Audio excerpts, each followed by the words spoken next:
Next issue. Here's another question, and this happens with some law firms. On an overqualified for task element, some portion of low-level tasks are sometimes performed by attorneys at a higher rate. These levels of efficiency can fluctuate. During the time period from approximately 2008 to 2009, when we were looking at bills during that period, one of the things that we would see is there were lawyers who were literally running out of reasonable tasks. During that time period, they were performing low-level tasks at high rates, basically because they didn't have more to do. Sometimes lawyers are impatient. They want to do something themselves. They don't want to deal with a paralegal. The problem with that is that it really impacts upon the client, and this other element of utilization can have a very big impact. Paralegals performing clerical level tasks. Let me talk about this one for just a moment.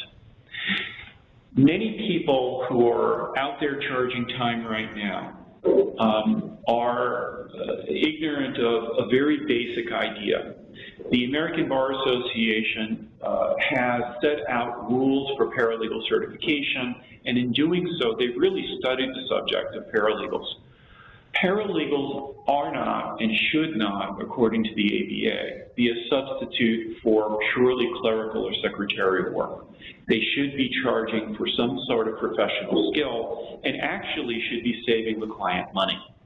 When a paralegal performs tasks that are primarily secretarial tasks, all that is shifting overhead back over into the bill where it shouldn't be.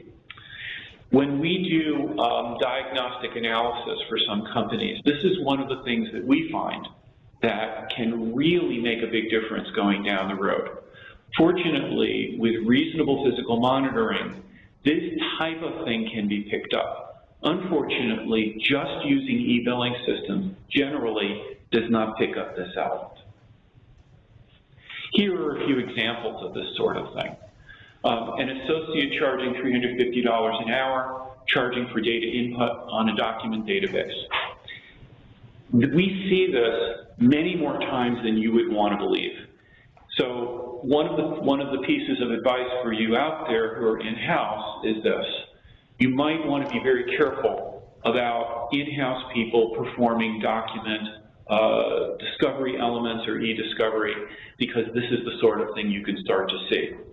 Paralegals charging at high rates for copying and scanning, or for traveling to court to file a form document. This is less so in some areas, more in other areas. These are all things to look for. The billing guidelines with examples clarifying the tasks, this is an important point. Consistent and fair physical monitoring of billings to reinforce the guidelines, also important. What I'm pointing out here are types of charges that are not as easily caught by e-billing platforms. They generally don't have an ability to do this type of adjudication on a consistent basis.